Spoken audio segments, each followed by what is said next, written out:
We welcome each one of you to yet another interesting Elder Hour of India's first ever Elders First Festival. IMOHA inaugurated this festival on June 15th at 7:25 p.m. Now we have come this far just because of the love and more that all of you have shown for us. Today, we have amongst us three very well-known doctors from the medical fraternity. We welcome Dr. Jugal Kishore, Dr. S.K. Gupta, and Dr. G.S. Grewal. Dr. Jugal Kishore is a director, professor, and HOD, community medicine at VMMC and Safdarjung Hospital. Dr. S.K. Gupta is a senior consultant in internal medicine at Max Super Speciality Hospital. He is an educator and writes very regularly on COVID-19 in various newspaper columns. Dr. G.S. Grewal needs no introduction. He regularly interacts with all of us at IMOHA. He is President, Delhi Medical Association, and a senior consultant at Fortis Escorts, Okhla.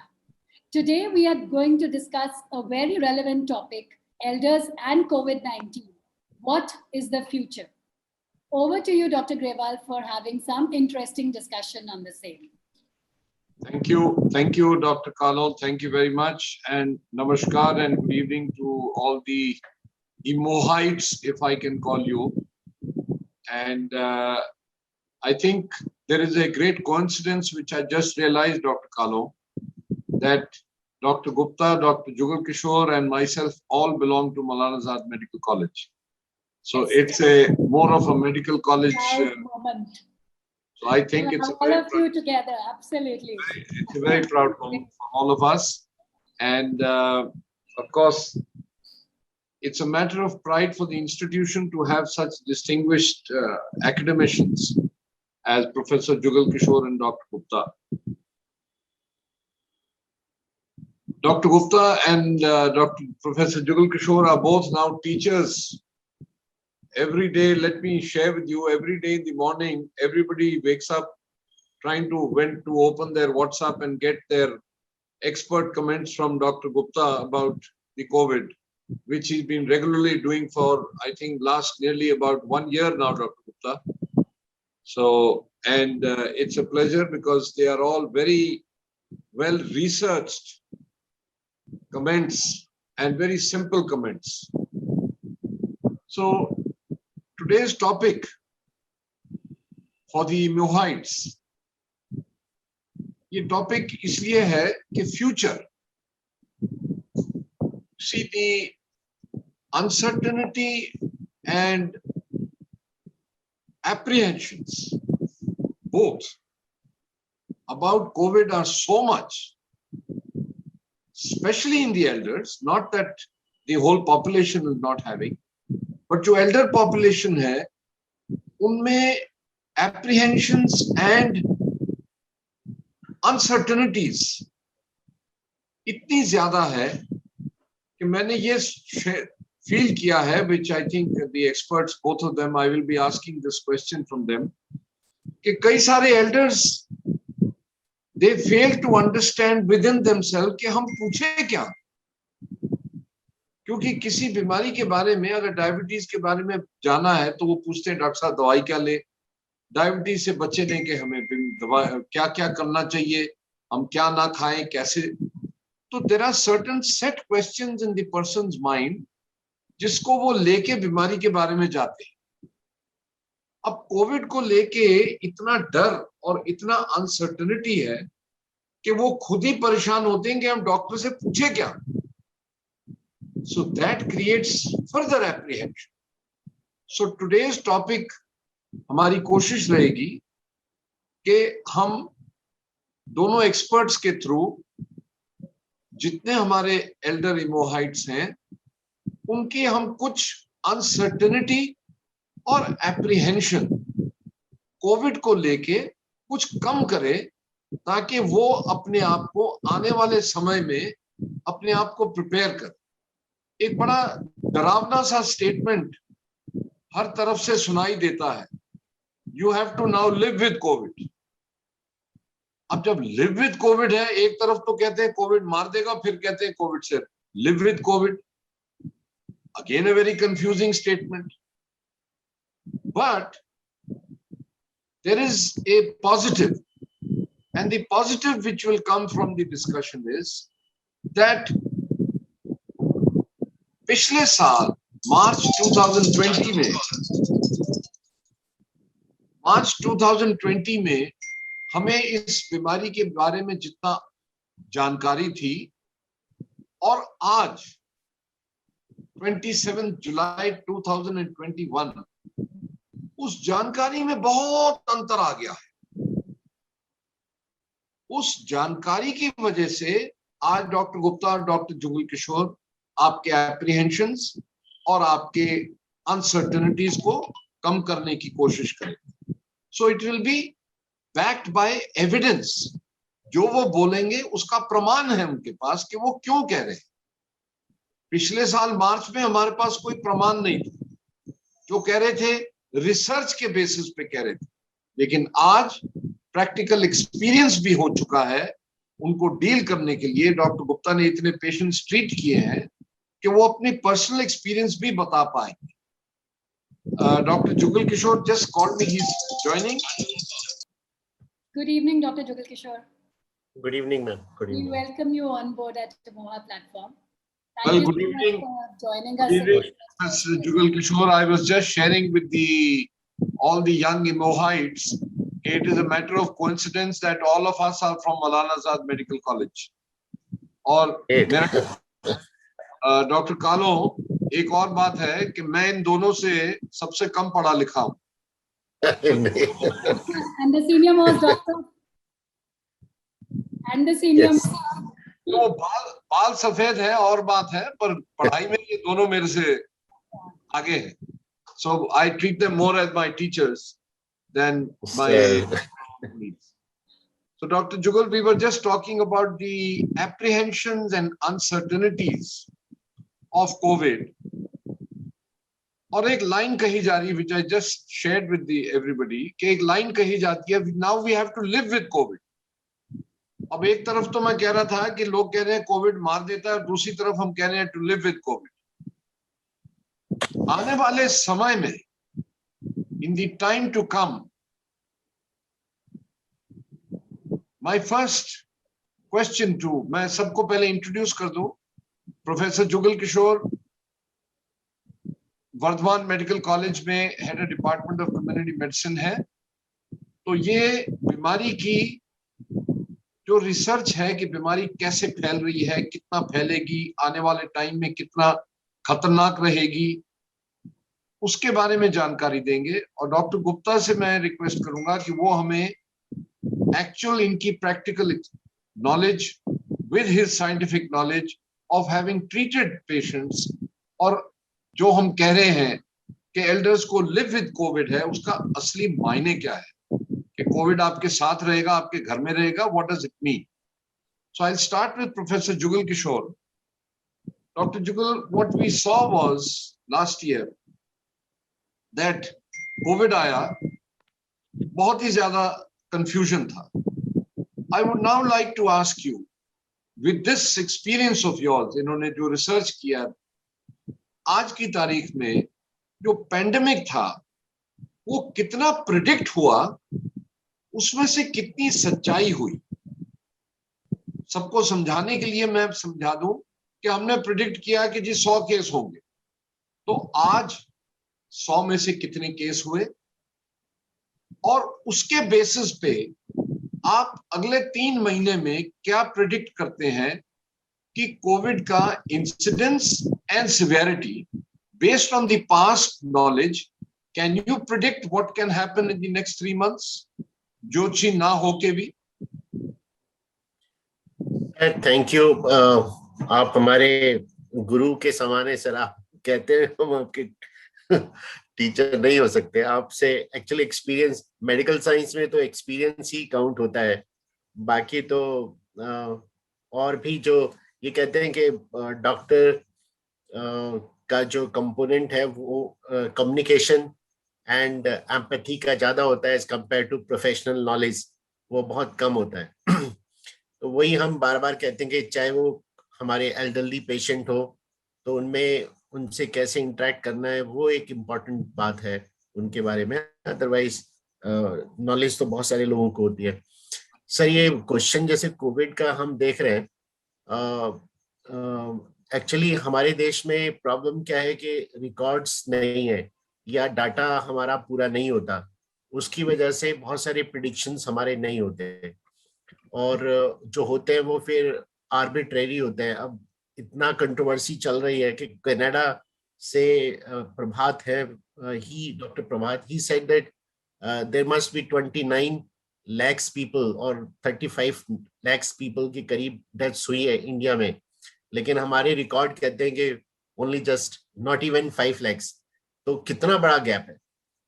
अब वो prediction से बता रहे हैं और दूसरे देशों के एक्सपीरियंस से बता रहे हैं कि इंडिया में इतनी डेथ्स हुई होंगी, लेकिन हमारा डेथ्स 1.3 या 1.5 तक भी नहीं है पूरे नेशनल लेवल की अगर हम बात करें। तो ये प्रिडिक्शन में प्रॉब्लम है और उसका रीजन ये है कि हमने अपना जो सिस्टम है बहुत ही रोबस्ट नहीं बनाया रिपोर्टिंग का। इवन आज के वक्त में आप किसी भी हॉस्पिटल में चले जाइए और उनसे पूछिए कि आपके यहाँ पर जो पेशेंट आए थे उनका डिटेल आप बता दीजिए। तो बड़ा इंटरेस्टिंग है कि पूरे जितने भी हॉस्पिटल थे उन्होंने जो भी फाइलें थी वो बायोमेडिकल वेस्ट मानकर, क्योंकि वो कोविड वार्ड के अंदर है, तो उनको एक येलो बैग में रख के और डंप कर दिया। उनको किसी की हिम्मत नहीं कि उनको हाथ लगा दे। तो अब आप देखिए कि जब सारा का सारा डाटा हमारा ऐसे पड़ा हुआ है, पूरे इंडिया की बात है ये, मैं आपको बताऊं तो आपको असलियत कहाँ से पता चलेगी कि क्या हुआ है। तो ये तो एक हमारा प्रॉब्लम है पूरे इंडिया में जो हम फेस कर रहे हैं। लेकिन जो पर्सनल एक्सपीरियंस होते हैं वो काम आते हैं, या फिर कहना चाहिए जो इंटरनेशनल रिसर्च छपी है वो काम आती है। ये बड़ा इंटरेस्टिंग रहा कि जो कोविड सेकेंड टाइम में वेव आई उसमें वायरस चेंज हुए। वायरस में वेरिएंट जो हमारा चेंज हुआ, वो वेरिएंट हमारा पहले से ज्यादा, कई जगह पर लिखा है कि वो 100 गुना ज्यादा इन्फेक्टेड था, कई जगह पे लिखा है कि वो 5 to 60% इंक्रीज किया उसने इन्फेक्टिविटी को लेकर, और जो हमारा इम्यून सिस्टम है उसको बाईपास करने की उसमें कैपेसिटी थी। तो उसकी वजह से क्या हुआ कि वो बहुत तेजी से फैला, तो large number of people in a very short period become ill, और इसलिए पीक बहुत तेजी से आया। और वो क्योंकि 90% से 95% हमारा माइल्ड केसेस थे, और जो इसका पीरियड टोटल पीरियड होता है वो करीब 10 से 15 दिन का होता है, उसमें वो ठीक भी हो जाता है। तो क्योंकि हमारी इलनेस बहुत शॉर्ट है, इसकी वजह से उसका जो पीक है वो भी बहुत तेजी से गिरा। तो वो जो एक स्पाइक आया हमारा पूरे नेशनल लेवल पे वो इसकी वजह से हुआ। अब ये दोनों पीक को हम लगाते हैं जोड़कर, तो और जो कुछ सीरो सर्वेलेंस हमारे पास में सीरो सर्वे हुए हैं इंडिया में, पर्टिकुलरली जो आईसीएमआर ने किया है, उसमें अभी 68% पॉपुलेशन, टोटल पॉपुलेशन हमारी एंटीबॉडीज उसमें मिली है, और जो हमारे हेल्थ वर्कर्स हैं वो करीब 90% के करीब उनके अंदर एंटीबॉडीज मिले हैं।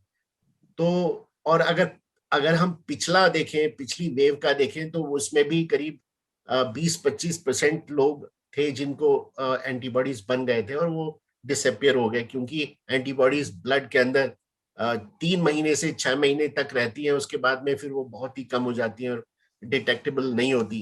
कभी कभी ऐसा होता है कि वो लंबे समय तक रहती है, नहीं तो नहीं होती। तो वो जो पहले इन्फेक्टेड हुए थे वो इसका पार्ट नहीं बन पाए, जो अभी नया सर्वे हुआ है, और उसकी वजह से अभी 68%, तो मैं ये मान के चलता हूँ 75 to 80% पॉपुलेशन हमारी इन्फेक्टेड हो गई है, और 20% पॉपुलेशन हो सकता है कि जिसको अभी इन्फेक्शन ना हुआ हो, वही हमारे रहते हैं। जो हमारा फ्यूचर है, या तो ओल्ड है या यंग है, जो भी है, वो 20% के अंदर ही आते हैं। अब ये 20% हमारे बच गए, या जिनको इन्फेक्शन कंटिन्यूअसली चल रहा है बहुत रिमोट एरियाज में जैसे चल रहा है, तो वो ऐसे ही चलेगा। और जब तक कि कोई नया वेरिएंट नहीं आता, अगर नया वेरिएंट आएगा तो डेफिनेटली उसकी इन्फेक्टिविटी शायद इससे ज्यादा हो, तो वो जो बचे हुए लोग हैं उनमें भी इन्फेक्शन हो जाएगा, बट इतना बड़ा पीक नहीं आएगा, ये पक्का है। अगर कुछ ऐसी घटनाएं हुई जैसे कि पहले इलेक्शन हुआ था या फिर हमारे ये कुंभ के मेले हुए या वैसे हुए, तो लोग जो बहुत दूर से एक जगह इकट्ठे हो जाते हैं, तो अगर उस तरह की कोई सिचुएशन बनती है हमारे देश में, तो हो सकता है कि अचानक फिर एक वेव हमारे को दिखे, छोटी वेव, बड़ी नहीं। तो ये टोटल मिला के एपिडेमियोलॉजी का कंसेप्ट मैं आपको बता रहा हूं कि ये सिचुएशन आज की है। प्रॉब्लम जो हमारे को दिख रही है वो ये है कि जो वायरस का वेरिएंट है वो अब फ्यूचर में इससे माइल्ड रहेगा या इससे एग्रीवेट रहेगा या ज्यादा रहेगा, इसके बारे में अभी बहुत सारी चीजें रिसर्च चल रही है, बड़ा इंटरेस्टिंग है।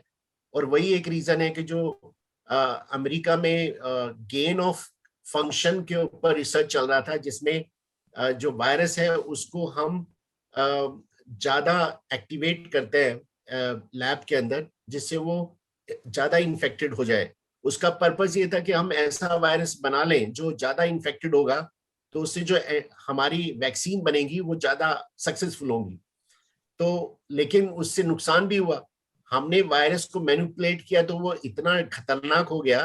पैरेट के अंदर ये ऐसा मिला कि उसने पूरी पैरेट्स की प्रजाति थी उसको इन्फेक्ट कर दिया और एरोसोल बन गया, जबकि वो होना चाहिए था ड्रॉपलेट और उससे, लेकिन एरोसोल इन्फेक्शन बन गया। तो वो एक्सपेरिमेंट बैन किए गए। और वही एक कब की बात है डॉक्टर? ये अभी चल रहा है सर, ये पूरे पिछले 10 साल के अंदर ये ऐसे काम चल रहे हैं।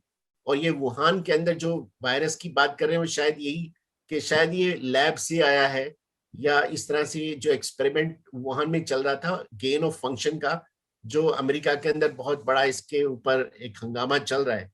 तो कभी कभी मुझे भी लगता है कि ये वायरस, यूजली वायरस जैसे जैसे फैलते हैं वो कमजोर पड़ते जाते हैं। जैसे हमारी पॉपुलेशन के अंदर फैलेगा तो उसमें जो इन्फेक्टिविटी है और जो उसकी सीवियरिटी है वो कम होती है।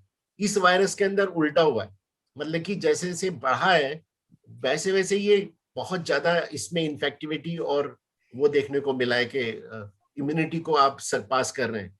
तो वो भी एक रीजन हो सकता है कि इस तरह का अगर आपका मॉडी इंजीनियर्ड वायरस है तो फ्यूचर में क्या होगा इसका प्रिडिक्शन लगाना बहुत मुश्किल है। तो इसीलिए हमें सतर्क रहने की जरूरत है, हमें लोगों को अवेयर करने की जरूरत है कि हम सोसाइटी एज ए सोसाइटी हमारे साइंटिफिक ग्रुप को वॉच रखें कि इस तरह के जो एक्सपेरिमेंट होते हैं या ऐसी चीजें होती हैं तो उन पे हम वो लगा सके, उन पर प्रतिबंध लगा सके या उन पे फोर्स करके कर सके। हमारे जो अब एल्डरली की बात करें तो एल्डरली में ये देखा गया कि पहली वेव और सेकंड वेव के अंदर जो डिस्ट्रीब्यूशन ऑफ इन्फेक्शन था वो बिल्कुल बराबर एक जैसा ही था। हमारे ये सफदरजंग की रिपोर्ट है जिसमें ये शो किया गया कि जो पहले क्लिनिकल डिस्ट्रीब्यूशन था एज वाइज, वो सेकंड के अंदर भी वैसा ही था। पहले भी बच्चे इन्वॉल्व थे, आज भी उतने ही बच्चे इन्वॉल्व हैं, जो ओल्ड थे वो भी इन्वॉल्व थे, इस बार भी इन्वॉल्व है। मॉर्टेलिटी पहले भी ओल्ड में हुई, इस बार भी मॉर्टेलिटी ज्यादा इनमें हुई, लेकिन नंबर ऑफ केसेस ज्यादा थे। इस वजह से हमें ऐसा लगा कि यंग लोग भी और बच्चे लोग भी इन्फेक्टेड हो गए और उनमें डेथ हो गई। अदरवाइज डिस्ट्रीब्यूशन में ज्यादा फर्क नहीं है, सिग्निफिकेंट डिफरेंस नहीं है। तो कहने का मतलब ये है कि हमारे जो ओल्ड पर्सन है वो इक्वली वो रहे, रिस्क पे रहे और उनको, पर इसमें ये पक्का था कि जिनको सेकेंडरी इन्फेक्शन या सेकेंडरी उनको कोमॉर्बिड कंडीशन है उनमें ज्यादा डेथ हुई। तो इससे सीखने को हमें यही मिलता है कि हम अपनी जो कोमॉर्बिड कंडीशन है उनको ठीक रखें, उनको बढ़ने ना दें। तो एल्डरली के लिए हमारा यही सुझाव होगा, या जो यंगर जनरेशन जो going towards the elderly, they should control all the comorbid condition, because चाहे वो टीबी हो या HIV हो या फिर आपका स्वाइन फ्लू हो या आपका इन्फ्लुएंजा हो, ये सारे जो किल करते हैं हमारे एल्डरली को वो सिर्फ सेकेंडरी या कोमॉर्बिड कंडीशन की वजह से करते हैं। या तो आपके डायबिटीज कंट्रोल नहीं है तो उसमें प्रॉब्लम होगी, या फिर आपके अंदर हाइपरटेंशन या कार्डियोवास्कुलर रिस्क हैं तो उसमें प्रॉब्लम होगी। तो कुल मिला के ये कहेंगे कि again we come back to the healthy lifestyle or healthy, you know, your all conditions are going to save you longer. You can live much healthier life in a longer period. तो हम अपने elderly को कोशिश करें कि वो preventive health की तरफ ज्यादा जाएं और कोशिश करें कि वो जो सेकेंडरी या कोमॉर्बिड कंडीशन है उनको वो डेवलप ना होने दें। और जो ये हाई नॉर्मल न्यू नॉर्मल की बात करें वो यही है कि हमारे को अब अपना जो लाइफ स्टाइल है वो बहुत ही अच्छे से करके रखना पड़ेगा फ्यूचर में, क्योंकि जो ये वायरसेस है ये आते रहेंगे, इन्फेक्शन आता रहेगा, क्योंकि हमने अपने अपने उसको ह्यूमन सोसाइटी को उसमें बहुत तेजी से उसमें जा रहे हैं हम इसके अंदर, फॉरेस्ट के अंदर, और interaction with the animal is so much fast, you know, interacting with them. उसकी वजह से जो उनके वायरसेस हमारे अंदर आ रहे हैं, हम अपने वायरसेस और बैक्टीरिया उनको दे रहे हैं। अब दोनों की जो स्पीशीज है बिल्कुल डिफरेंट है, तो वो डिफरेंट तरीके से काम करती हैं और कभी कभी उसमें एक नई चीजें आ जाती है। तो जो स्वाइन फ्लू है वो भी एक एग्जांपल यही था कि वायरस चारों तरफ से उसमें पिग के अंदर हुआ और पिग के अंदर एक कंकॉर्ड, जैसे कहते हैं कि 4-5 वायरस मिलके एक नया वायरस बन गया जिसको हम H1N1 बोलते हैं। तो ये इस तरह के होते रहेंगे और उसको ठीक रखने का पर्पस का तरीका सिर्फ यही है कि हमारे को इन सारी प्रोसेसेस को और एपिडेमियोलॉजी को हर व्यक्ति को समझने की जरूरत है, तभी हम इस पूरे सोसाइटी को ठीक कर पाएंगे। और इसमें प्रोफेशनल का बड़ा अच्छा रोल है कि वो लोगों को सही इंफॉर्मेशन दे कि जिससे वो अपनी लाइफ को थोड़ा ठीक कर पाए। Doctor Jugal, thank you so much for the total insight आपने दिया। 2 क्वेश्चन पूछूंगा एंड डॉक्टर गुप्ता अगर आपके भी क्वेश्चन हो तो you can also keep in mind. Before I go into the questions, I would like to add upon what professor Jugal. Yes, आप mute हो गए। Thank you. Dr. Jugal Kishore and Professor Jugal Kishore and Dr. Vival, I would like to slightly differ what Professor Jugal Kishore has said. Firstly, I do not believe that the data from the India has been somewhere it has been underplayed, or we have we do not have the data. I think there had been a robust data collection in the entire pandemic. And the hospitals, even the private hospitals, even the small nursing homes, even the medium-sized or tertiary care hospitals, were supposed to update their data. All the laboratories all across India, they were supposed to update their data to the Government of India on day-to-day basis. And then what about deaths? There has been a lot of चर्चा in the media कि India में जो death report हुई वो कम हुई और predictions बहुत ज्यादा का है। मैं ये समझता हूँ कि डेथ जितनी भी होती हैं, चाहे वो गांव में हो, चाहे वो शहर में हो, चाहे वो कस्बे में हो, उन सब का क्रेमेशन क्रेमेटोरियम में होता है या ग्रेवयार्ड में होता है या जहां पर भी होता है, it is a valid government authorised crematorium, graveyard और व्हाटएवर इट इज। एंड जितनी भी डेथ्स होती हैं उन सब का एक प्रॉपर रजिस्ट्रेशन होता है। बहुत सारे एंटी इंडिया सेंटिमेंट के लोग हैं जो लोग इस चीज को एक्सेप्ट नहीं कर पा रहे कि इंडिया में डेथ कैसे कम है। इटली में 14% है, इंडिया में 1.3% है। So they are going to come out with their own predictions, which are all imaginary. I do not give a damn to all them. They're all bullshit. I'm a nationalist. I believe in my country. I believe that we have been very honest in displaying our data. Though there can be underreporting of, please kindly let me speak. Dr. Gupta, just one minute. 2 चीजें, I'll just come back to you. 2 चीजें doctor जुगल आपने जो कही, I agree with Dr. Gupta has an opinion के there is need to believe in our reports. But जो आपने जो शुरुआत से मैंने बात कही थी, तो you feel कि जो prediction था कि हमारी कंट्री में इतने % शायद इन्फेक्शन होगी जो पिछले साल मार्च में, उससे मिलती जुलती ही इन्फेक्शन हुई है। Is that a fair statement? Sir, मैं इसका जवाब ऐसे दूंगा कि हम बात करें कि हमारा डाटा बहुत अच्छा है और वो कुछ हद तक ठीक भी है। और डेथ का आई एग्री के सर्टेन होता है, डेथ होती है तो डेफिनेटली पता होता है सबको कि भाई डेथ हुई है। आई एग्री, मैंने उस पर्सपेक्टिव में I always play with the data and playing for long period. NCDC हो गया, आईसीएमआर हो गया, वो दोनों लड़ रहे हैं कि डाटा कहाँ है, हमारे को शेयर करो, हम कुछ करें। तो दोनों के पास डाटा, दोनों एक दूसरे को शेयर नहीं कर रहे। पब्लिक की तो बात छोड़ दो, वो गवर्नमेंट की बॉडी आपस में शेयर नहीं कर रही है, तो एक अलग बात। लेकिन आप ये जो डाटा आईसीएमआर ने दिया है कि 68% of the population has suffered from Covid, ये एवरेज है। और डॉक्टर्स में 90%, 89% आया है जो कि पॉजिटिविटी आई है। आप उसी को लगा लीजिए, अगर हमारी 130 करोड़ पॉपुलेशन है तो जो इन्फेक्शन 68% होना चाहिए था वो करीब आपका बनता है 80 करोड़, है ना। 80 करोड़ का डाटा हमारे पास में होना चाहिए था कि भाई 80 करोड़ हमारे यहाँ पर इन्फेक्शन हुआ है, लेकिन है कितना? तो वो तो बेकार की बात है। मतलब कि या तो हम इसको सही माने या हम टोटल जो इन्फेक्शन नंबर है उसके सही माने, है ना। नहीं, let's not divert that. What my question is, as a lay person, हमें सिर्फ एप्रीहेंशन, मैं एप्रीहेंशन कम करने की बात कर रहा हूँ। एप्रीहेंशन कम करने के लिए मैंने सोचा था कि 100 होंगे, मैंने सोचा था, और 100 में मुझे पाए गए कि 100 की जगह 80 हुए या 100 की जगह 150।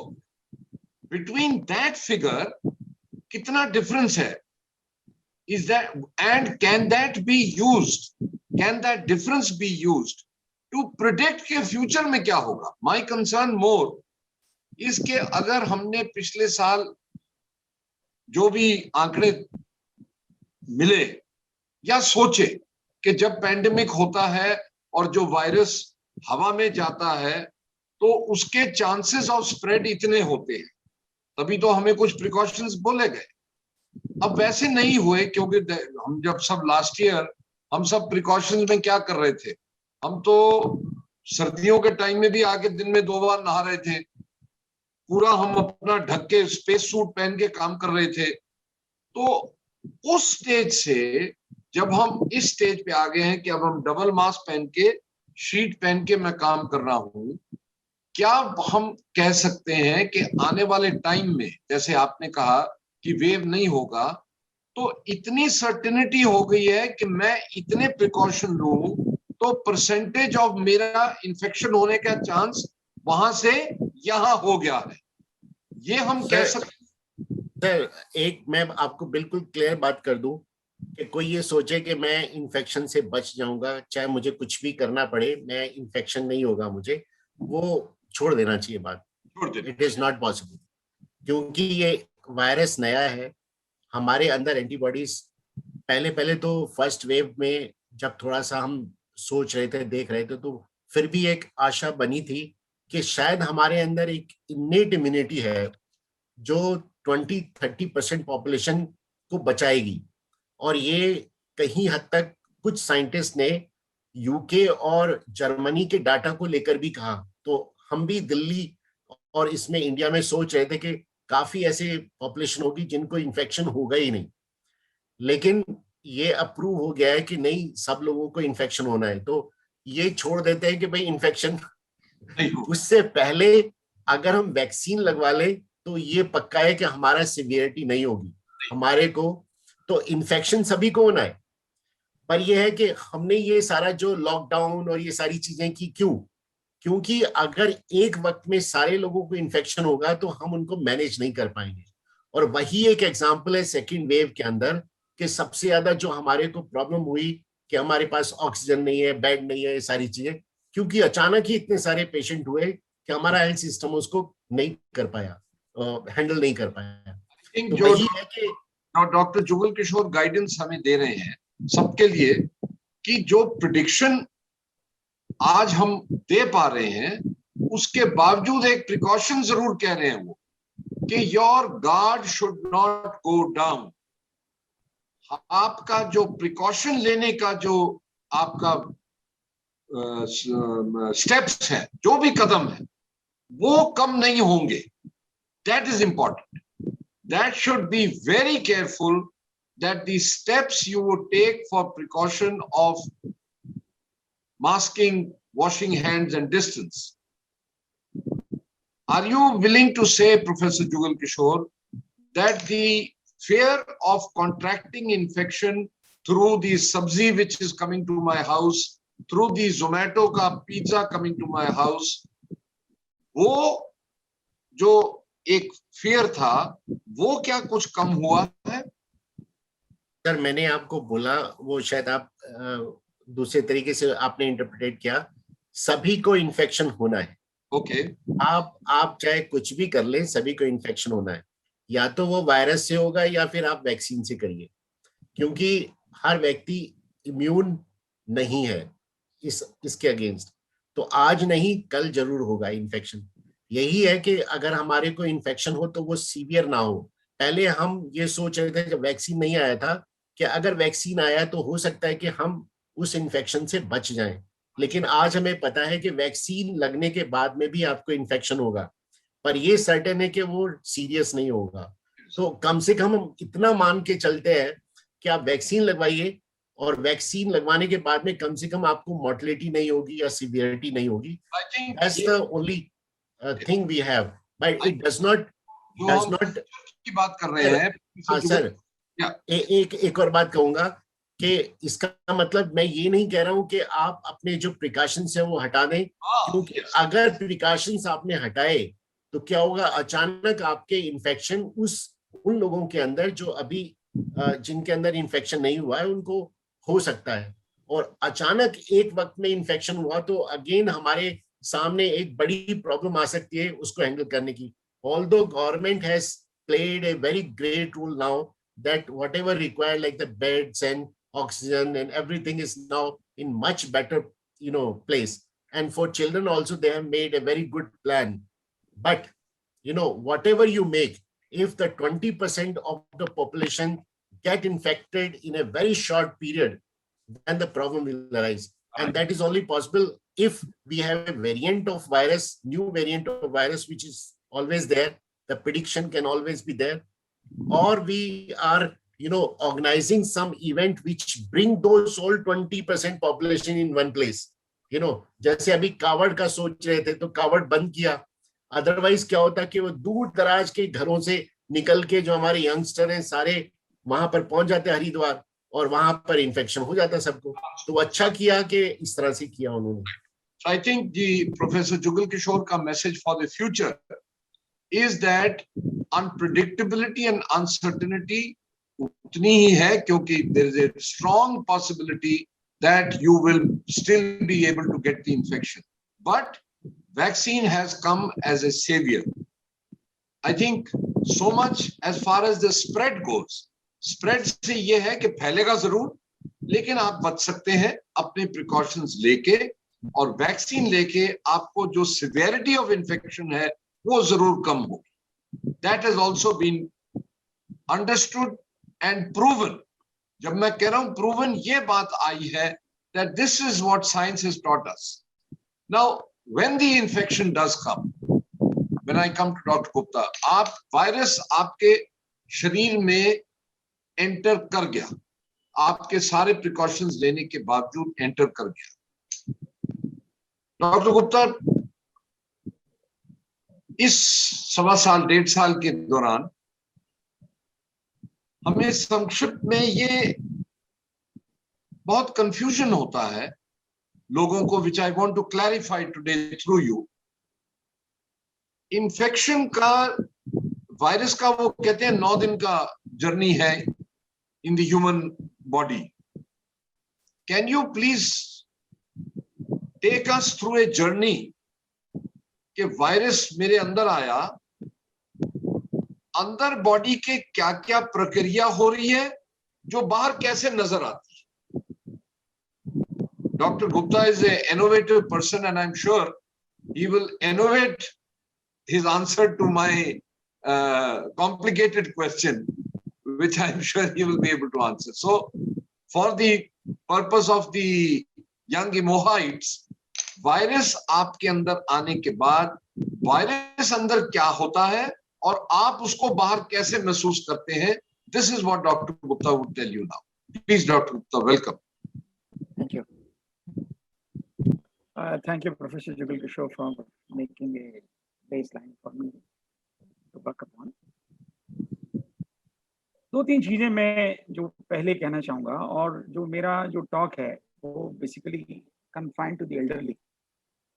सबसे पहली चीज तो मैं जो बुजुर्ग लोग हैं उनके अंदर जो फियर है कि थर्ड वेव में उनको इन्फेक्शन कितना होगा, थोड़ा सा मैं उसको खत्म करना चाहूंगा, कम करना चाहूंगा। जो फर्स्ट वेव के अंदर जो इन्फेक्शन हुआ वो 40 से 50 साल की उम्र में लगभग 17% लोगों को, लेकिन 70 से 80 साल के लोगों को लगभग 4% हुआ। यानी कि जैसे आपकी एज बढ़ी है वैसे जो है इन्फेक्शन का रेट एल्डरली में बढ़ा नहीं है। ये बात अलग है कि मोर्टेलिटी रेट जो है वो एल्डरली पॉपुलेशन में थोड़ा सा ज्यादा है। अगर हम ओवरऑल मोर्टेलिटी की बात करते हैं तो 1.4% in India. There's a call coming for me. There's somebody in emergency. Kindly wait for a moment. मैं ये साइंटिफिक शब्द जरा एक्सप्लेन कर दूं। मोर्टेलिटी का मतलब है, doctor Jugal, how would you define mortality in simple Hindi words please? Mortality, क्योंकि हम यूज कर रहे हैं शब्द मोर्टेलिटी। नंबर ऑफ डेथ्स पर 1000 पॉपुलेशन। तो मोर्टेलिटी बड़ा सिंपल है कि 1000 में कितने लोग मरे एक साल के अंदर। तो ये जो डॉक्टर गुप्ता मोर्टेलिटी का शब्द यूज कर रहे हैं, just to explain to all of you, in 1000 population how many people died? So mortality. Yes doctor Gupta, please carry on.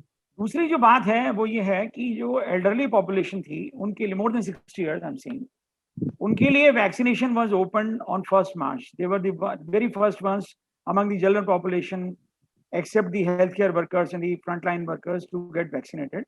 And हम ये मानते हैं कि लगभग 14 करोड़ जो लोग हैं हिंदुस्तान के, उनमें से काफी सारे लोग वैक्सीनेट हो चुके हैं, और जो लोग वैक्सीनेट नहीं हुए हैं हम उन लोगों को रिक्वेस्ट करेंगे कि वो वैक्सीनेशन जल्दी से जल्दी लें, क्योंकि जैसे डॉक्टर जुगल किशोर ने ये कहा कि वैक्सीनेशन से आपकी डिसीज सिवियरिटी कम हो जाएगी, आपको तकलीफ कम होगी, आपको कम से कम बहुत ज़्यादा सिम्टम्स नहीं होंगे, अगर होंगे भी तो बहुत माइल्ड सिम्टम्स होंगे।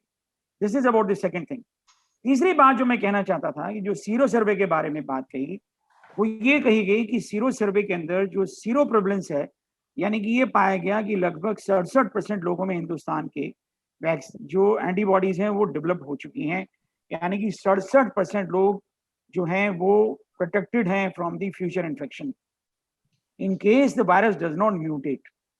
But the sero prevalence in the older age population more than 60 years has been found to be more than 76%. Oh. It is courtesy higher amount of vaccination to this population. So older लोगों को थोड़ा सा इस वक्त डरने की बहुत ज्यादा आवश्यकता नहीं। बहुत बढ़िया, बहुत बढ़िया, धन्यवाद, सब खुश हो गए होंगे।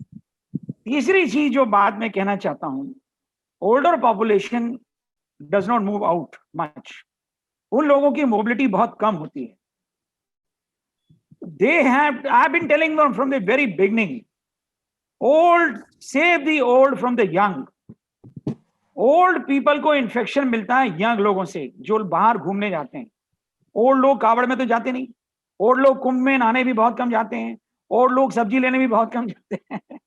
यंग लोग जो फ्रेंड्स के बीच में घूमते हैं, यहाँ वहाँ जाते हैं, पार्टीज करते हैं, मेट्रो में जाते हैं, they are the asymptomatic carriers. तो कृपा करके जो बहुत बुजुर्ग लोग हैं वो अपने घर में अपने बच्चों से दूर बैठे, और अगर बच्चे उनके पास नहीं बैठ रहे हैं तो कृपा करके वो बच्चों को कहें थोड़ा दूर ही रहो। अगर बच्चे उनके पास बैठते भी हैं, पहले तो बच्चे उनके पास बैठना ज्यादा पसंद नहीं करते, तो kindly do not feel uneasy, unwelcomed और नेग्लेक्टेड। अगर आपके बच्चे आपसे दूर हैं तो it is a service they are doing to you in this corona काल, तो आप उस सर्विस को पोलाइटली एक्सेप्ट करें and kindly save yourself from the younger generation. मैं अपने फादर से कभी मिलने जाता था, मेरे फादर हमेशा मुझसे कहते थे तुम मुझसे मिलने नहीं आते, और ये सेकेंड वेव की बात भी है और फर्स्ट वेव की बात भी है।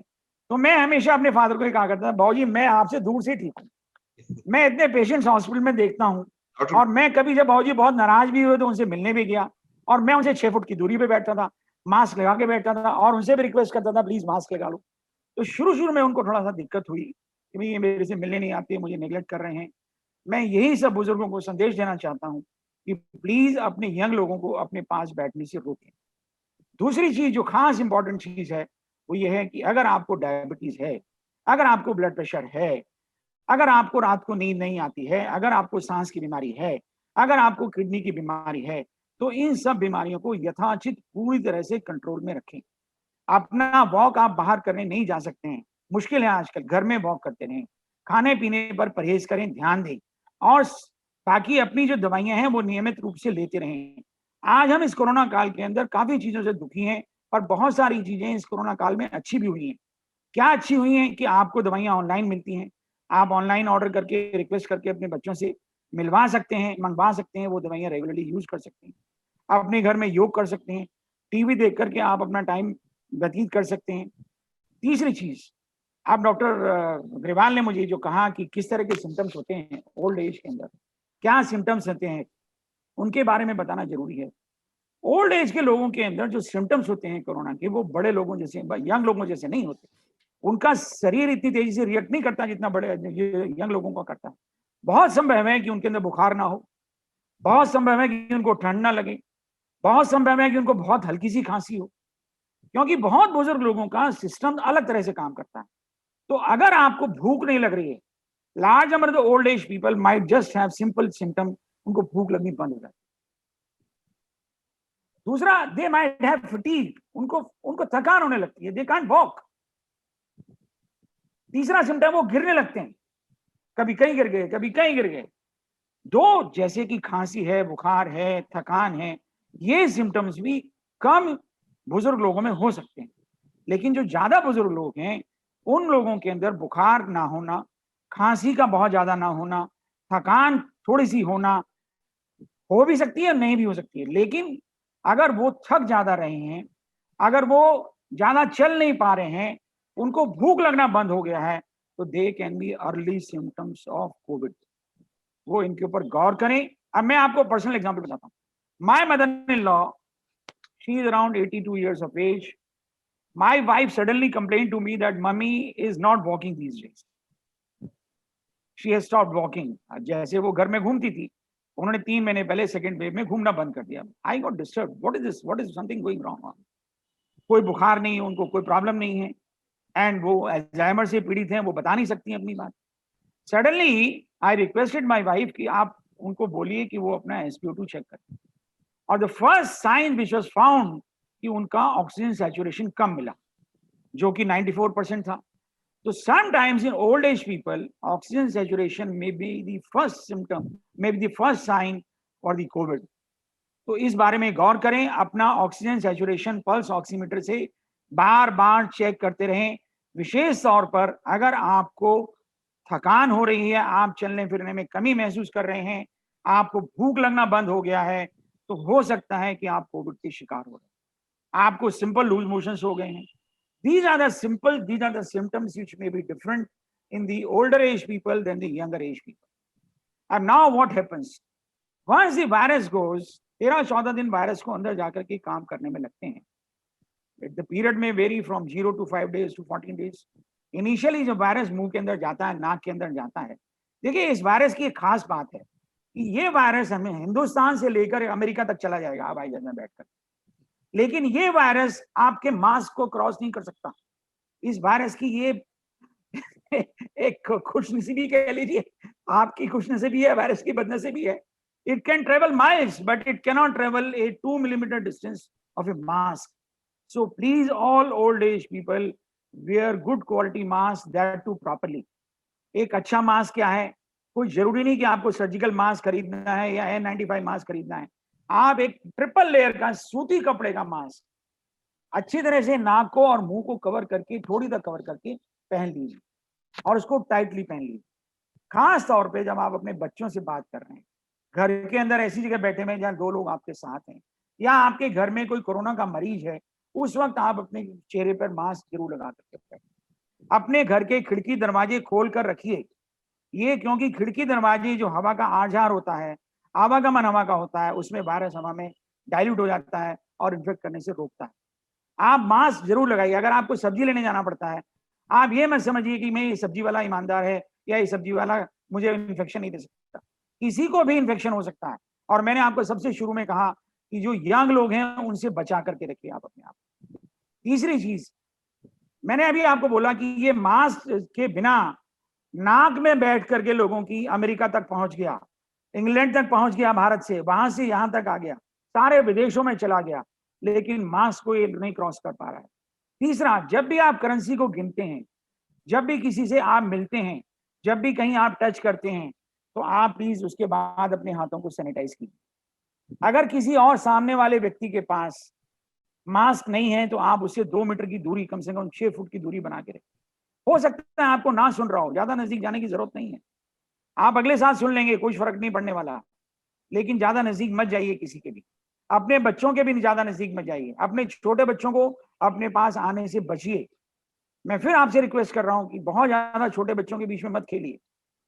तीसरी चीज, अब डॉक्टर साहब ग्रेवाल साहब के क्वेश्चन पे आता हूं। जैसे ही जब वायरस अंदर जाता है तो वायरस नेजल म्यूकोजा के अंदर और ओरल कैविटी के अंदर और लंग्स के अंदर, ट्रेकिया के अंदर, ये वायरस मल्टीप्लाई करता है बड़ी तेजी से। अब ओल्ड एज लोगों में क्यों ज्यादा परेशानी होती है? क्योंकि ओल्ड एज के लोगों के अंदर जो नाक के अंदर छोटे छोटे सीलिया होते हैं। What are सीलिया?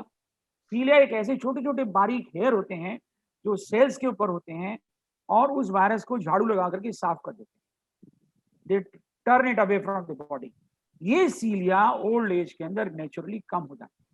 जैसे आपके चेहरे के बाल कम हो जाते हैं, स्कैल्प के ऊपर से हेयर कम हो जाते हैं, ऐसी with the advancing age cilia in the nasal mucosa, in the respiratory epithelium, respiratory tract, they start decreasing in number. So the virus का जो एंट्री है वो तेजी से होता है। दूसरा, जो बुजुर्ग लोगों की नेजल कैविटी होती है उसके अंदर बोन्स वगैरह थोड़ी सी एट्रोफी कर जाती है, सूख जाती है, तो नेजल कैविटी का वॉल्यूम ज्यादा होता है। नेजल कैविटी के वॉल्यूम की वजह से वायरस को क्लियर पैसेज मिलता है अंदर जाने के लिए, और ये वायरस बड़े मजे से अंदर पहुंच जाता है। जब अंदर पहुंच जाता है तो बॉडी के 2 सिस्टम इसके ऊपर काम करते हैं। एक तो होता है जो वायरस को रोकता है। बुजुर्ग लोगों का ये जो वायरस को रोकने वाला सिस्टम होता है, जिनको हम लिम्फोसाइट्स कहते हैं, ये थोड़ा कमजोर हो चुका होता है। जैसे जैसे एज एडवांस होती है सभी का सिस्टम ये कमजोर पड़ जाता है। दूसरा, बुजुर्ग लोगों का जो सिस्टम होता है जो वायरस को किल करने के लिए तेजी से काम करता है, वो बहुत एक्टिव होता है, और वो एक्टिव नहीं होता है, वो ओवर एक्टिव होता है। उस ओवर एक्टिविटी की वजह से बुजुर्ग लोगों के अंदर बहुत सारे इन्फ्लेमेटरी साइटोकाइंस निकलते हैं, इन्फ्लेमेटरी पदार्थ निकलते हैं, जो कि उस वायरस को मारने के लिए निकलने चाहिए 1 मिलीग्राम, लेकिन निकलते हैं 10 मिलीग्राम। लेकिन कुछ प्रोटेक्टिव केमिकल्स निकलने चाहिए जो निकलने चाहिए 1 मिलीग्राम, निकलते हैं 0.001 मिलीग्राम। सो प्रोटेक्शन कम हो जाता है और इन्फ्लेमेशन बहुत ज्यादा बढ़ जाता है। ये इन्फ्लेमेशन, ये जो मार्कर्स हैं जिनको साइटोकाइंस बोलते हैं, ये वायरस को मारने के साथ साथ अपनी बॉडी के अंगों को नुकसान पहुंचाना शुरू कर देता है। और क्योंकि बुजुर्गों के अंदर पहले से ही किडनी कॉम्प्रोमाइज स्टेट में होता है, पहले से ही हार्ट कॉम्प्रोमाइज स्टेट में होता है, पहले से डायबिटीज के चांसेस ज्यादा होते हैं, शरीर के अंग कमजोर होते हैं, तो ये जो चीजें हैं, जो इन्फ्लेमेटरी साइटोकाइंस जिनको बोलते हैं, ये जो केमिकल्स हैं, ये बॉडी को नुकसान पहुंचाना शुरू कर देते हैं। और इस तरह की फेज को बोलते हैं इन्फ्लेमेटरी फेज। जब ये इन्फ्लेमेटरी फेज होती है तो बॉडी के अंदर ARDS यानी कि लंग्स के अंदर जबरदस्त निमोनिया हो जाता है और इन लोगों को आईसीयू में एडमिशन की जरूरत पड़ जाती है। जब इनको ऑक्सीजन दी जाती है तो इनके अंदर ऑलरेडी लंग का कंप्लायंस कम होता है, लंग की जो सिकुड़ने की और फैलने की क्षमता होती है वो कम हो जाती है। जैसे एक रबड़ आपने देखा होगा, रबड़ का छल्ला जो होता है, अगर उसको बार बार खींचे तो वो टूट सकता है। ऐसे इन लोगों को जब ऑक्सीजन देते हैं तो बहुत डर रहता है कि ज्यादा ऑक्सीजन नहीं चली जाएगी, इनका लंग फट ना जाए। तो इस तरह के लोगों को ऑक्सीजन कम मात्रा में देनी पड़ती है, सोच समझ कर देनी पड़ती है। इनका किडनी कॉम्प्रोमाइज होता है, इनको दवाइयां कम देने की आवश्यकता होती है, क्योंकि कभी दवाई ज्यादा पड़ जाती है, कभी कम पड़ जाती है। अतः इस तरह के सभी बुजुर्गों को चाहिए कि अपना विशेष ध्यान रखें। और मेरा एक मैसेज जो है सब लोगों के लिए है, बड़ा स्पष्ट है कि 3rd वेव कम से कम बुजुर्गों को ज्यादा तंग नहीं करेगी जब तक कि वायरस परेशान ना कर दे, कहीं नया वायरस ना आ जाए। अगर नया वायरस आएगा तो आपसे पहले यंग लोगों को तंग करेगा, बाकी लोगों को तंग करेगा जो वैक्सीन हो चुके हैं। इसलिए आप 3rd वेव के लिए ज्यादा चिंता ना हो, लेकिन हाँ, आप अपना ध्यान रखें, अपने मास्क का प्रयोग करें, लोगों से दूरी बना करके रखें और हाथ बार बार धोते रहें। I think doctor Gupta, thank you so much. आपने एक्सप्लेन करने के साथ साथ जो प्रिकॉशन साथ साथ बताते रहे और जो कारण बताए एल्डर्स के वायरस को एंटर करने के जो चांसेस है वो क्यों ज्यादा है, नाक में बाल कम होके और वॉल्यूम ज्यादा होने से। डॉक्टर गुप्ता, वेरी इंपॉर्टेंट कि ये जो वायरस हमारे अंदर एंटर हुआ, एल्डर्स के लिए जो आपने प्रिकॉशंस बताए, universal precautions, they are going to be successful. ये भी इसीलिए हम फ्यूचर की बात कर रहे हैं। वो फ्यूचर जब आप इतना देखिए, दोनों एक्सपर्ट्स आपको इतना एम्फेसिस दे रहे हैं कि जो आपने मास्क, हाथ धोना और डिस्टेंस के लिए, यहां तक डॉक्टर गुप्ता कह रहे हैं कि अपने पेरेंट्स के साथ भी डिस्टेंस रखिए। इट इज ओनली बिकॉज इस 1.5 साल में इनको साइंटिफिक एविडेंस मिल गया है, उसमें प्रमाण आया है कि वो कामयाब है। I think I'll first repeat one little question to you first and Dr. Gupta to you later. Dr. Jugal, what is important is I want to specifically ask you for 2 reasons for vaccines. Vaccines को लेके 2 common questions हैं. Any danger for elders to take a particular type of vaccine? हमें बहुत सारे elders का phone आते हैं, मैं ये वाली लूं कि कोविशील्ड लूं कि वो वाली लूं कि ये वाली लूं। First question, are any vaccines more safer for the elders और ऑल आर सेम? ये बहुत अच्छा क्वेश्चन है। सबसे पहले तो एक्चुअली अगर हम इंडिविजुअलाइज वैक्सीनेशन करें तो दिक्कत होती है। वो शायद हर व्यक्ति का जो रिस्पॉन्स या कितनी उम्र है, ये सब चीजें देखकर फिर लगाया जाए कि कौन सी वैक्सीन देना चाहिए।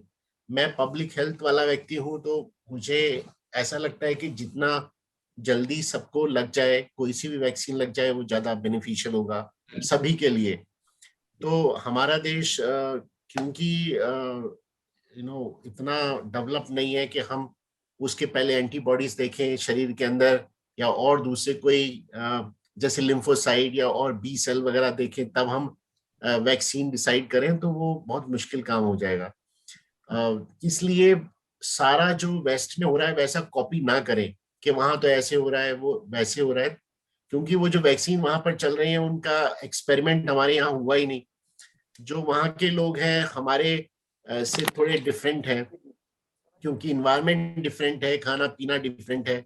तो उस चीज को ध्यान में रख के जो चीजें यहाँ पर लागू है, जो वैक्सीन अवेलेबल है, वो आफ्टर अप्रूवल है, मतलब कि उनका एक्सपेरिमेंट हुआ है, अप्रूव्ड है, और दोनों ही सक्षम है। बड़ा अच्छा है कि गवर्नमेंट में जो सेंट्रल गवर्नमेंट के लोग हैं उन्होंने कोवैक्सीन लगवाया, इवन हमारे प्राइम मिनिस्टर साहब ने भी कोवैक्सीन लगवाया। लेकिन पूरी की पूरी जो अभी कल रिपोर्ट आई है, इतने बड़े पॉपुलेशन पे जो आर्मी पॉपुलेशन है उनको कोविशील्ड लगाया, और कोविशील्ड 95 से ज्यादा % उसमें इफेक्टिवनेस आया, वो बहुत ही अच्छी बात है। तो कहने का मतलब ये है कि दोनों वैक्सीन हमारी बढ़िया है, अच्छी है। अगर हम उसमें डिफरेंशिएट करना शुरू कर देंगे तो पता चला कि लोगों की अलग अलग मत शुरू हो जाते हैं कि ये अच्छा है, वो खराब है। तो वैक्सीन एक्चुअली मैंने ये देखा कि कभी भी, चाहे वो पोलियो का हो या कोई और हो, हमने कभी ऐसा नहीं सोचा कि ये कौन सी ब्रांड का है ना। हमेशा ये था कि भाई सरकार जो वैक्सीन लगा रही है जाओ लगवा लो। ये पहली बार ही ऐसा शुरू हुआ, मे बी कमर्शियल होगा, कुछ ऐसा सिस्टम होगा इस वक्त में जिसकी वजह से। एल्डर्स को डॉक्टर जुगल किशोर का बड़ा क्लियर मैसेज है, जब आपने सोचना हो तो मेरी अगर सजेशन मांगे तो आप ना सिक्का उछाल लेना, हेड्स आया तो कोविशील्ड, टेल्स आया तो Covaxin. No sir, I would say differently. So my message is very clear to all the elders. Please get vaccinated. Vaccinate. Choose vaccination. Do not choose the vaccine. Do not choose the vaccine. Doctor Gupta further specify कर रहे हैं कि please choice में मत जाइए, अगर लग जाए तो बहुत अच्छा है। Jugal Kishore, second question to you.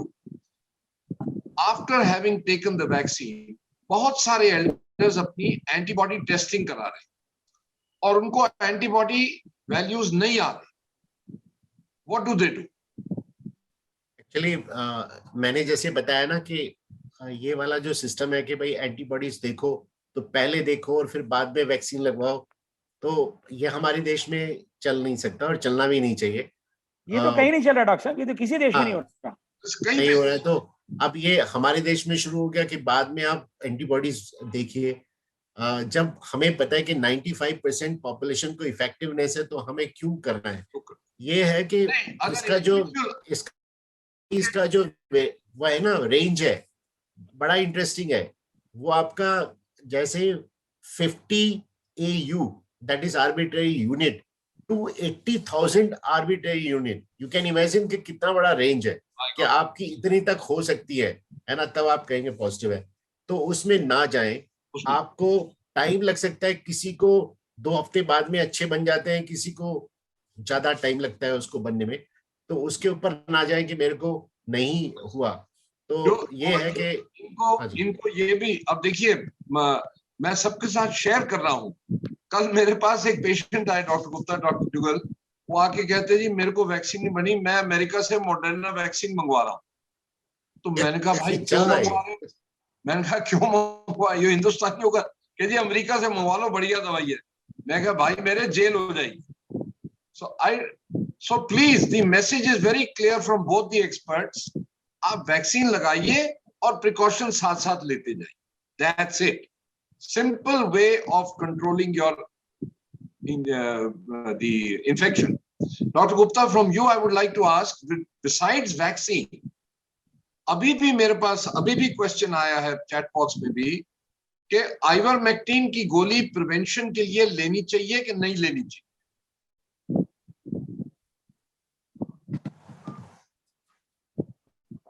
एक चीज तो मैं थोड़ा सा वैक्सीन के ऊपर थोड़ा सा कुछ ऐड कर दूं जी।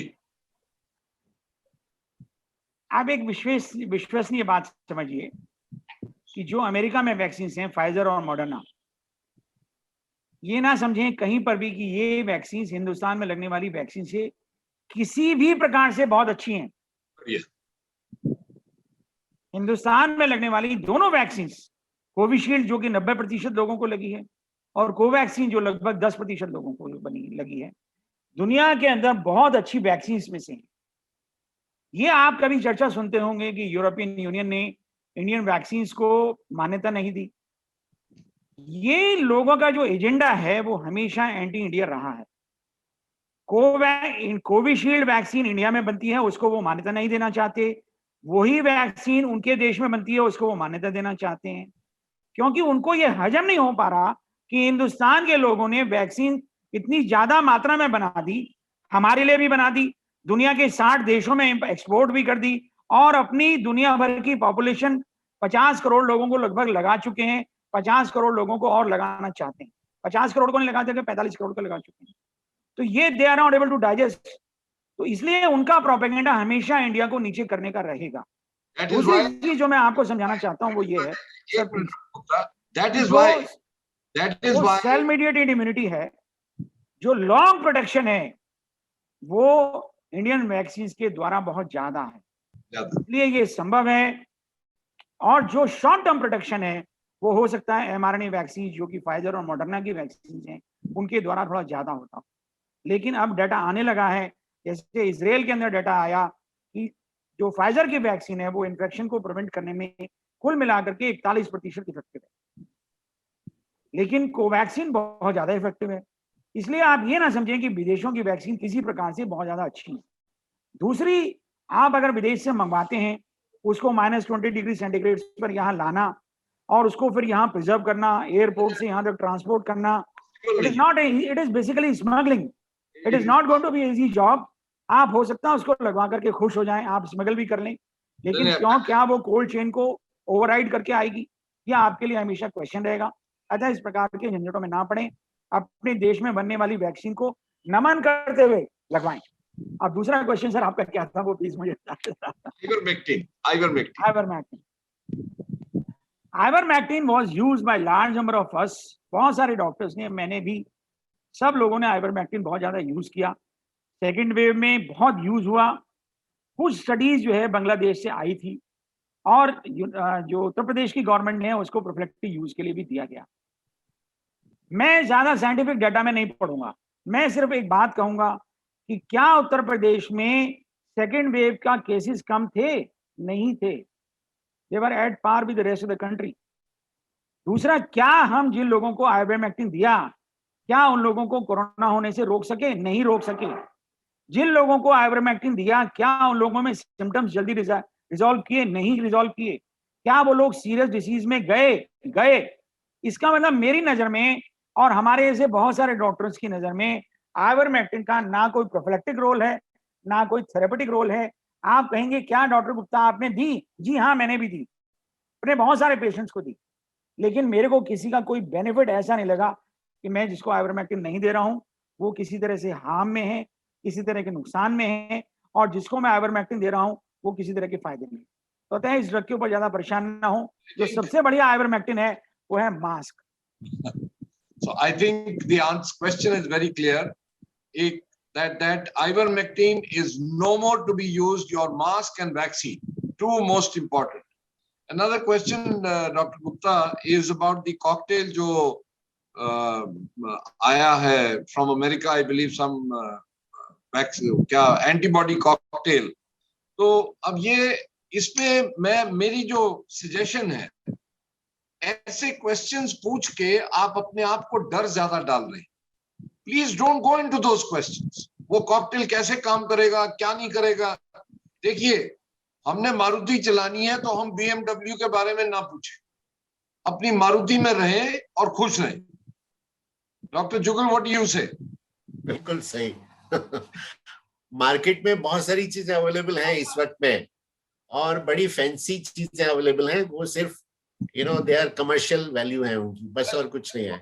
सो रिमेंबर, जो डॉक्टर दोनों एक्सपर्ट्स आपको बार बार हवा से नीचे लेके आ रहे हैं कि भाई वैक्सीन, मास्क, हाथ धो, डिस्टेंस, और एश्योरेंस बेस्ड ऑन इनके अपने एक्सपीरियंस और अपना डाटा से जो ये निचोड़ निकाल पा रहे हैं कि थर्ड वेव अगर आपने ये प्रिकॉशन ली तो आप जरूर बचने के चांस हैं। Last question doctor Jugal and doctor Gupta दोनों के लिए, वैक्सीन की प्रोटेक्शन कितनी देर तक रहती है, अगर आप जवाब दे सके तो? I'll answer this question. Well, let Professor Jugal Kishore say something. नहीं सर, आप दीजिए, कोई प्रॉब्लम नहीं है। See, this is a new virus and so is the vaccine. बहुत सारी डिजीजेज ऐसी हैं, चिकन पॉक्स है, मम्स है, मीजल्स है, जिनके अंदर हम एक बार वैक्सीन यूज करते हैं। मम्स के अब 2 डोज लगने लगे हैं, मीजल्स के 2 डोज लगने लगे हैं, but once in lifetime we are giving this vaccine. Same way here we are giving the vaccine 2 doses, Covaxin or Covishield or maybe Moderna or maybe Pfizer or whatever, the Sputnik, whatever, all the vaccines are being given twice except the Johnson & Johnson vaccine. अब आपका मानना यह है कि क्या कब तक ये वैक्सीन प्रोटेक्ट करेंगी? See, scientific community works on evidence, और ये वैक्सीन कुल मिलाकर के 1 साल पुरानी वैक्सीन। इनफैक्ट अगर हम कहें तो ये वैक्सीन जो है अप्रूव हुई थी इंडिया में, वो 16 दिसंबर को अप्रूव हुई थी और 16 जनवरी से लगनी चाहिए।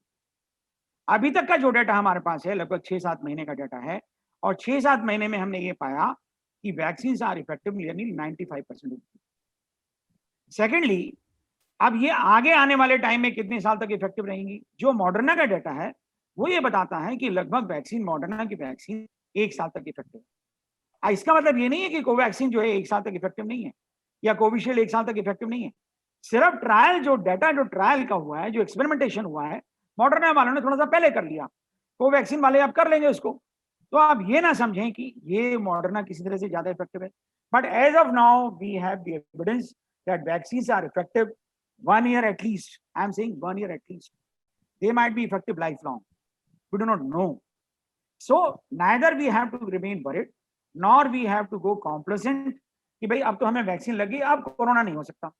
See, the coronavirus is a very smart virus, and it has outsmarted large number of population.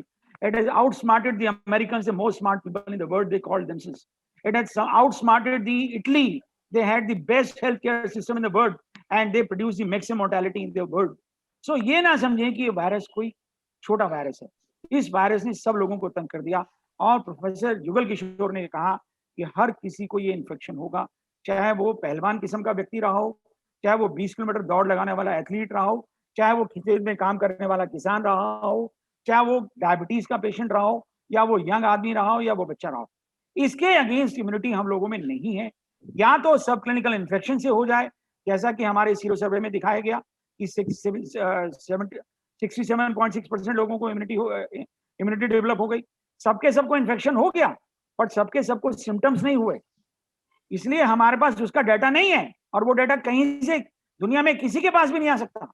अगर हमारे पास ये डाटा है कि हमारे देश के अंदर 4 करोड़ लोगों को इन्फेक्शन हुआ, तो वो डाटा सफिशिएंट है, क्योंकि वो उन लोगों को हुआ जिन लोगों को सिम्टम्स हुआ और उन्होंने टेस्ट करवाया।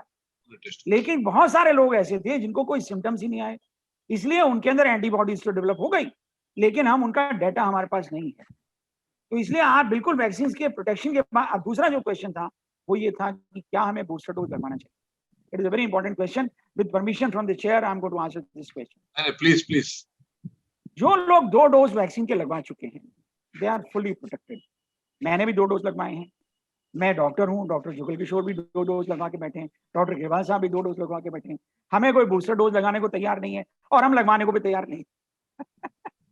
अब बूस्टर डोज किसको लगना चाहिए? क्या उसके लिए एंटीबॉडी टेस्ट करनी चाहिए? बिल्कुल नहीं करनी चाहिए।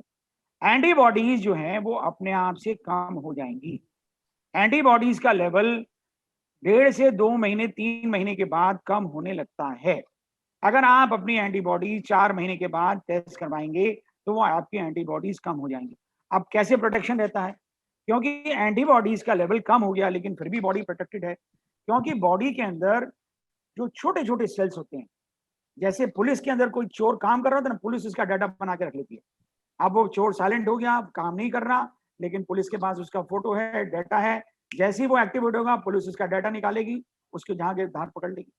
ऐसे ही हमारी बॉडी के अंदर there are T cells, T lymphocytes, जो कि मेमोराइज कर लेती हैं वायरस को, वायरस के एंटीजन को।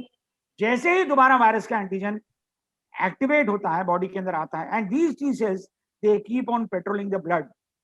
जैसे ही दोबारा से वो एंटीजन आता है, these T cells will activate the machinery to start producing the antibodies, and these T cells, they unfortunately cannot be seen in the commercial laboratories. They require the huge big setup, and they are available in the research laboratories, and the research has been done beyond doubt that T cells form one of the best ways by the Indian vaccine, that is the killed virus vaccine, which is the Covaxin. तो आप booster dose की बात ना सोचें। हाँ, जो लोग steroids ले रहे हैं, जिन लोगों को रीनल ट्रांसप्लांट हो चुका है, जिन लोगों को बहुत ज्यादा कोई ऑटोइम्यून डिसऑर्डर्स हैं या कोई और ऑर्गन ट्रांसप्लांट हुआ है, उनको अपने डॉक्टर से बात करके अगर उनके अंदर एंटीबॉडीज लेवल बहुत कम है, तब एक बूस्टर डोज के बारे में विचार किया जा सकता है। लेकिन अभी ये booster dose government of India की तरफ से अवेलेबल नहीं है, और इस तरह की पॉपुलेशन बहुत थोड़ी होगी। इस तरह के आम लोगों को इस विषय में ज्यादा परेशान नहीं होना चाहिए। कोई परेशान करता है तो उसकी ज्यादा नहीं सुननी चाहिए, बल्कि उसको समझाना चाहिए। Thank you, Dr. Gupta, for giving absolutely to the point answer. 2 questions have come. एक सविता जी ने पूछ रहे हैं कि हमारे दोनों मीन्स हम दोनों को वैक्सीन हो गया है, हम हैदराबाद से देहरादून जा सकते हैं? Travel, I think, is allowed today. या देहरादून का वो देखना पड़ेगा कि उन लोगों को वैक्सीन का सर्टिफिकेट चाहिए या फिर RT-PCR रिपोर्ट चाहिए, क्योंकि हर स्टेट का एक अलग वो है। One question that is troubling a lot of people, Dr. Gupta and Professor Jugal Kishore, is the case of Dr. K.K. Agarwal. Dr. Kalo, we have another 5 minutes?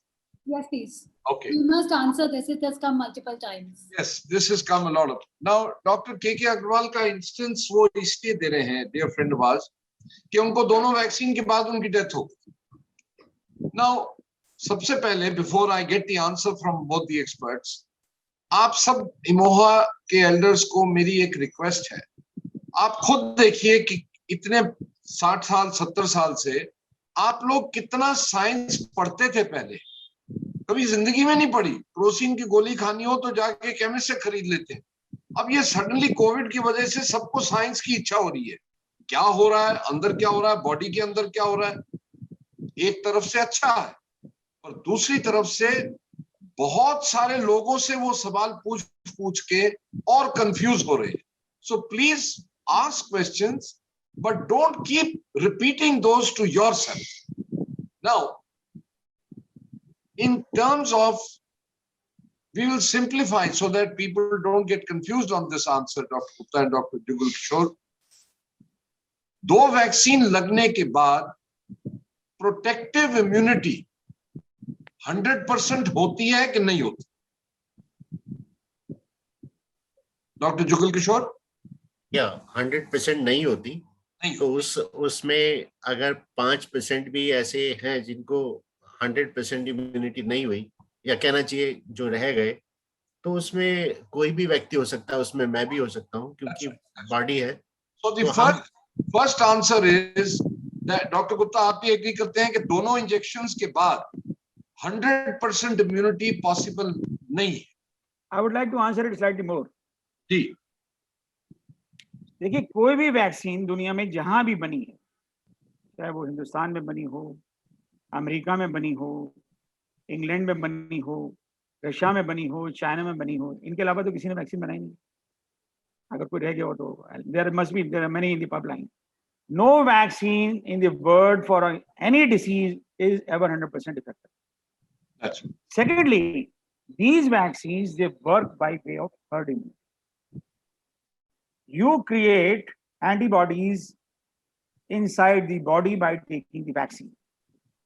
But there are always people moving around you who are carrying infection. And there is a 5% chance that this infection might enter your body from those people who are carrying this infection in the society. Vaccines, they work by creating herd immunity. So if you want to protect yourself, create around yourself a wall of protected people. So if you want to save yourself, get vaccinated, and get vaccinated your staff, get vaccinated your ayah, get vaccinated your neighbors, promote vaccination. Only then you are 100% protected. Unless you promote vaccination, nobody is 100% protected. That's why we are telling again and again that please wear mask, please maintain distance, please avoid crowding, please use sanitizer, and lastly, but most importantly, motivate vaccination. आप सोच के देखिए, क्या आपने अपनी घर के आया को वैक्सीन लगवा दिया? क्या आपने अपने स्टाफ को मोटिवेट किया? क्या आपके नेबर्स मोटिवेटेड हैं? आप बात करना पसंद नहीं करते? Then you say that the vaccine is not 100% effective. You have to create atmosphere जहां की आपको वैक्सीन लगवाने का मौका मिल सके। आप वैक्सीन पर विश्वास रखिए, लोगों को मोटिवेट कीजिए, जो उनके लिए मत कीजिए, अपने लिए कीजिए कि आपके चारों तरफ आपके एनवायरनमेंट में वैक्सीनेटेड लोग हैं कि नहीं हैं। और आपका एनवायरनमेंट रोज बदलता है। आप जब घर में रहते हैं तो आपका नेबर आपका पड़ोसी है, जब आप मेट्रो में जाते हैं तो आपके नेबर्स वो लोग हैं जो चारों तरफ खड़े हुए हैं, जब आप सड़क पर चलते हैं तो सब्जी वाला भी आपका नेबर है। What you're saying, Dr. Gupta, is that vaccine is not 100%. More people take it, the lesser chances के दोनों वैक्सीन के बाद किसी को इन्फेक्शन होगा। I think that answers the question कि डॉक्टर अग्रवाल को अनफॉर्चुनेटली क्यों हुआ, because it is possible. ऐसा नहीं है कि वैक्सीन फेल हुई, ऐसा नहीं है कि वैक्सीन आगे से नहीं लगानी चाहिए। प्लीज अंडरस्टैंड, बार बार जो लोग क्वेश्चन पूछ रहे हैं वो अपने आप को जस्टिफाई कर रहे हैं कि मैं तो उनको हो गया तो फिर क्या फायदा। Please understand, it is not full proof, but 100 में से 98% if they get survival, is it not worth it? And that is the important part. When I said how is the future is sensibility. दिमाग से, होशियारी से काम लीजिए, vaccine लीजिए, आप लीजिए, सबको दिलवाइए, और mask, hand wash and distance maintain करिए, at least till we meet next time, maybe before next year. I think with these words, I thank both the experts, and it's a matter of great pleasure that both of you could join, spare your valuable time, because this is a topic कि जब भी discuss करेंगे कोई ना कोई नया सवाल जरूर आ जाएगा, और that is because the apprehension, and that is why I said future. The elders, today in the afternoon I had a discussion with a lady who was saying she was in tears कि मैं अकेली हूं। तो मैंने कहा सारा संसार अकेला है, आप तो सुबह योग करते हैं, मैं तो घर में रह के भी अकेला हूं। When I got COVID, my wife turned me out of the house, and I'm on ground floor and she's on first floor, and we are still living on the 2 floors. क्योंकि मैं हॉस्पिटल जाता हूँ, जो doctor Gupta ने कहा कि distance maintain करिए, तो मैं तो अभी भी डिस्टेंस मेंटेन कर रहा हूँ. अब तो खैर मेरे ख्याल उनको अच्छा लगना शुरू हो गया कि ये नीचे रहे, दोनों की नौकरी अलग हो गई, तो मेरे को तो किराया भी देना पड़ रहा है. तो आप इस चीज में मत फंस जाइए. Look after yourself, and thank you so much, Dr. Professor Jugal Kishore and Dr. Gupta, both of you. It's a matter of privilege for all the Imoha elders to hear from such experts. It's not so often that you can get hold of them. They are both extremely busy people. And thank you, Dr. Kalu, for moderating the session on our behalf. Thank you so very much. Dr. Grewal. Thank you so much, Dr. Jugal Kishore and Dr. Gupta. एक minute का time मुझे और देंगे. Somebody asked me a question like how Yeah, do we please. travel about the travel advisory. Yes, please. Travel advisory keeps changing from time to time. और आप अपनी जहां से आप पहली बात तो ट्रेवल जब करें जब आपको बहुत ज्यादा जरूरत हो, बहुत एसेंशियल हो. दूसरी चीज ये है कि अगर आप जिस भी पोर्ट पर जा रहे हैं वहां पर आप उसका वेबसाइट खोल करके देखिए कि उन लोगों को आरटीपीसीआर की रिपोर्ट चाहिए कि नहीं चाहिए. अगर उन लोगों को आरटीपीसीआर की रिपोर्ट चाहिए तो आप विद इन 72 आवर्स चलने से पहले अपना आरटीपीसीआर करवाएं. और RTPCR should carry A QR code, which should be a valid QR code, and because the airport authorities, they are going to scan the QR code, and some people, some IT professionals, they have very unfortunately tried to force the QR code and all those things. They got trapped. So please do not get into all this. Those who wish to travel because of absolutely essential reasons, if you want to travel, you should travel either by car, that too, your own driven car. In case you want to travel by the air, then you have to look into the destination airports RT-PCR requirements. Very good. जहां आपने जाना है वहां का पता करिए कि वहां की requirements क्या है. Don't travel without that. नहीं तो वहां मुश्किल हो जाएगी. Thank you very much, Dr. Gupta. Thank you so much, Dr. Gupta. It's been a privilege that you've come on board, and हमारे सब elders को आपने इतनी knowledgeable बोला, इतने knowledge दी कि उनको probably third wave is not going to affect them much. They'll be all prepared by now onwards. That's right. That's right. Thank you so much. Thank you, Dr. Grewal. Thank you. Thank you. Thank you, everyone. Thank you.